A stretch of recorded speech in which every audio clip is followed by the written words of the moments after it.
producir barato, solo tienes una opción, que es a costa del planeta y la sobreexplotación. Dámelo barato, fabrícamelo barato, que así me gusta más barato.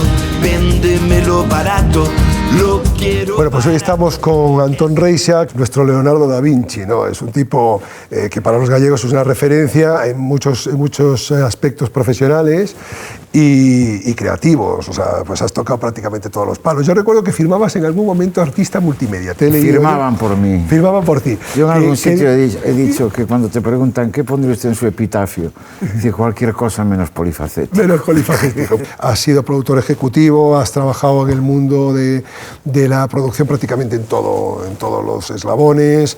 Se me ocurre una pregunta, ¿hay música low cost?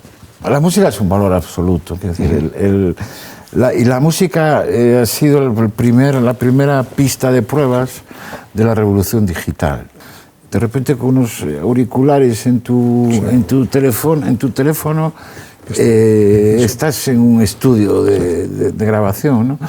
Entonces es un low cost traidor, pero es un low cost que va en beneficio de que hay un mayor acceso a la música.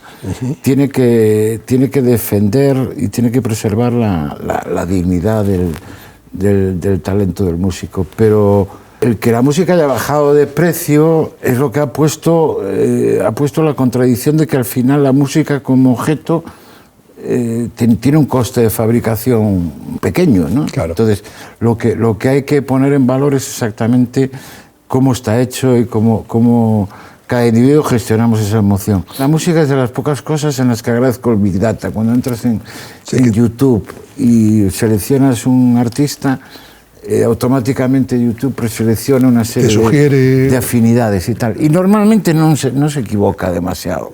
Mira, tú sabes que el programa se llama Cuando consumes votas. Vengo aquí a votar. Vienes aquí a votar, bien. ¿Tú crees que la gente es consciente de lo importante que es su acto de consumo? Estoy muy de acuerdo con la filosofía del no cost. Es decir, es liberadora y es emancipadora. Tú cuando compras un producto, esa trazabilidad de que el fabricante, de que el dueño de la marca sea consecuente con sus responsabilidades fiscales, es importante porque ese producto y ese consumo forma parte de lo único que nos tiene a todos de acuerdo, que es el estado del bienestar. Tú puedes ser liberal, puedes ser anarquista, puedes ser conservador, pero todo el mundo entiende que hay un derecho a la salud, que hay un derecho a que tus carreteras sean buenas y seguras, que hay un derecho a la educación. Hay una frase que yo digo en el libro, que es que todo esto empieza con, digamos, esa economía a crédito, y que de alguna forma el crédito se convierte en una herramienta muy interesante, sobre todo después de la Guerra Mundial, en manos de los keynesianos, que dicen pues hay que meter aquí pasta para que esto funcione. Lo que pasa es que lo que nos olvidamos es de la segunda parte de la receta, que era cuando hay que recoger y meterlo millono hórreo, que decimos aquí, ¿no? Porque si no, esto se desequilibra, ¿no? Entonces, lo que caminamos es a un endeudamiento exponencial, y bueno, pues se desregula un poco tal. ¿Era Keynes un camello? Y somos yonkis todos de crédito, todos vivimos de alguna forma... He leído en tu libro la expresión de que si era Keynes un camello. Bueno, Keynes sería un camello en el sentido de que es como si fuese un dealer que estuviera al mismo tiempo que está vendiéndolo, trapichando, que estuviera al mismo tiempo tratando de levantar la prohibición sobre las drogas. Claro. Es decir, Keynes lo que hace es señalar y construir ese concepto del estado del bienestar, que a fin de cuentas es lo único que puede garantizar. Hay otra cosa que dices en el libro, usas varias veces la palabra esperanza. Entonces, es decir, la esperanza es esa microrevolución que todos nos podemos financiar, ¿no? y que todos y cada uno podemos gestionar. La puedes gestionar tú y con tu entorno más próximo, ¿no? Hubo un momento que yo era empresario en ese momento, en los momentos más crudos de la crisis, que a mí me pareció terrible, ¿no? Me parecía que vivíamos de repente en una mazmorra. Era cuando de repente los bancos que viven de dar crédito, que ese es el negocio natural de los bancos, dar crédito, de repente no daban crédito. Compraban deuda. Compraban deuda. Para quedarse compraban deuda o ganaban en el propio trapicheo del flujo del dinero. Ganaban dinero con eso. Entonces, eso yo fue cuando le vi los cuernos a la crisis, ¿no? Mira una cosa, que voy a hablar de impuestos. Sí. Una de las cosas que los impuestos son un invento maravilloso que ha conseguido, pues eso, lo que hablábamos antes, es el pilar fundamental del estado del bienestar. Para mí tiene un problema de lo que llamamos nosotros naming, un problema de marca, de nombre. Se llama impuesto. Quiere decir que te lo impone alguien. Debía tener algo más de carácter voluntario, ¿no? Pero ¿tú crees que la gente es consciente de lo que es un impuesto y de lo que significa hurtárselo a la sociedad en la que vives en general? Yo creo que sí, pero no. Voy a ser así de desconcertante, ¿no? Sí, pero no, pues efectivamente las cosas, discernir a veces la verdad de las cosas requiere una dosis de perplejidad. Es decir, la cultura fiscal, es decir, yo recuerdo toda la cultura fiscal que tenía mi padre. Yo vengo de una familia de clase media emergente de los años 60. Y yo de repente, la fiscalidad para mi padre era lo que se llamaba el impuesto de lujo. Claro, sí. Es decir, el impuesto de lujo que pagaban cuando se compraba un coche. Entonces, había el concepto de fiscalidad vinculada al lujo. Pero cuando entró el concepto de una progresividad fiscal, que fue obviamente cuando se universaliza la declaración de la renta, yo recuerdo a mi padre, no entendía aquello, decir, ¿cómo? Porque gane más, tengo que pagar más. Claro, imagínate, yo me gustaría pensar en una utopía que fuera que saliéramos a la calle los viernes de noche y decir, oye, yo es que este año he pagado 3 millones de euros en impuestos. Claro. Es decir, a lo mejor habría estoy exagerando, pero creo que habría que generar un modelo... Darle un retorno emocional mayor que el negativo, ¿no? Pues tú has usado bien el concepto de naming. El naming, a fin de cuentas, es una cuestión emocional, ¿no? Entonces, que genere una actitud u otra. Vendamos los impuestos. Vamos a profundizar un poquito más aquí, porque es una de las cosas, al fin y al cabo, toda la filosofía de No Coster es te doy información para que elijas de una forma más afín a lo que piensas, al tipo de sociedad que quieres. Para generar una pedagogía social de los impuestos, yo creo que por una parte es obvio que en todos los estados faltan mecanismos de inspección fiscal, pero debía haber también mecanismos, digamos, de divulgación fiscal. Y a lo mejor es demasiado retorcido esto, pero yo tuve que gestionar, y no salí de ello bien, durante cierto tiempo una situación en la que yo era presidente de la Sociedad de Autores. Entonces mi gran lucha, en la que fracasé, tengo que reconocer, pero mi gran lucha era entender, en la Sociedad de Autores se empeñaban en que la Sociedad de Autores recauda, entonces al final eres percibido como un recaudador de impuestos. Sí.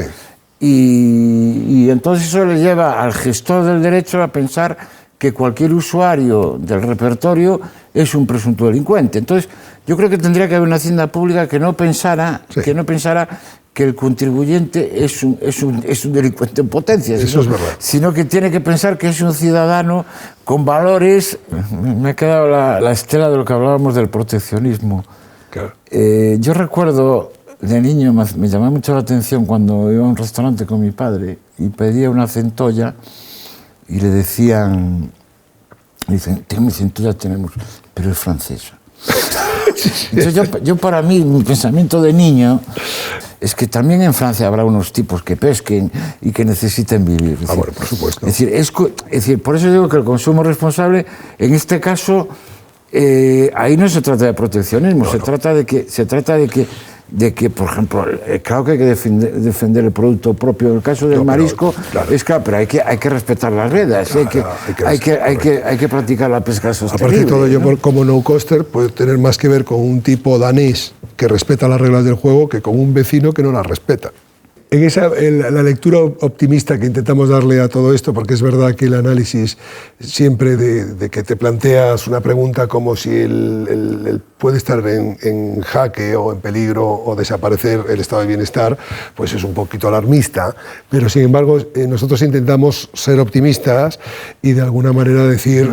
Hay esperanza, que decíamos antes, y además la buena noticia es que lo tienes en tu mano y no tienes que hacer casi nada. No, pero la Fundación, yo últimamente agradezco mucho los discursos que se basan en el optimismo y en la esperanza. Entonces, la filosofía no cost rebosa esa positividad, rebosa esa esperanza. En esta conversación han salido cosas, es decir, pensemos que lo de la huella fiscal dentro de 2 décadas o 3 sea como los sprays, yo creo que a nadie se le ocurra. Yo creo que va a ser antes, fíjate. No sé si será la nuestra, si será otra deformación, cosa que con tal de que suceda me importa bien poco. Pero estáis contribuyendo a que ese concepto se difunda. Pero yo creo que va a ser la única posibilidad que tiene realmente el estado de bienestar de sobrevivir. Porque lo que tiene Europa es poder adquisitivo. Realmente se da la circunstancia que somos muy poco porcentaje a nivel poblacional, a nivel del peso demográfico del mundo, sin embargo, un porcentaje brutalmente grande, de Europa y Occidente, me refiero a todo lo que es el área que consideramos Occidente económicamente, tenemos el 80% de la capacidad de consumo. O sea, que no es lo mismo. Hay una cosa que hablamos en el libro que es el es lo mismo como la bomba, ¿no? Es decir, como esa etiqueta que empaña todo. No es lo mismo. No puede ser lo mismo que una empresa contamine el agua que otra que no la contamina. Es que no puede ser. Entonces, lo que es injusto y lo que estamos tratando de luchar para tener esa información es decir, es que la gente no lo sabe. La gente no sabe qué empresa ha sido, digamos, correcta y ha ido por el camino perfecto desde el punto de vista de la sostenibilidad y otro que no lo ha hecho. Hay que trabajar en las herramientas y es urgente. ¿Qué hacemos? Pues como decía Piove porco governo, ¿no? Que decían los italianos, pues apelar siempre a un paternalismo. Hay un planteamiento que está bien, por cuando se asocia el consumo al voto. Aunque no nos leamos los programas electorales, cada uno razona su voto. Yo tengo una experiencia sociológicamente para mí muy rica, que fue estar en una mesa electoral y le cogí respeto al acto de la votación. Yo veía una cierta responsabilidad, y veía 2 cosas, responsabilidad y alegría, y seriedad al mismo tiempo en la gente que votaba. Entonces, cuando tú votas, de alguna forma has reflexionado. Mucho o poco te has leído el programa electoral o has analizado o has escuchado a alguien que se lo leyó. O has discutido en el café con alguien. Pues está muy bien. Cuando consumimos es que votamos. Entonces tenemos que informarnos de lo que consumimos. Merece la pena ese esfuerzo. Y exigir información. Bueno, pues hasta aquí esta edición de Cuando consumes votas. Hemos disfrutado de la compañía de Antón Reixa, hemos profundizado un poco más en algunos aspectos. Muchas gracias y hasta la próxima. Para producir barato solo tienes una opción, que es a costa del planeta y la sobreexplotación. Dámelo barato, fabrícamelo barato, que así me gusta más barato. Véndemelo barato, lo quiero barato, que así me gusta más.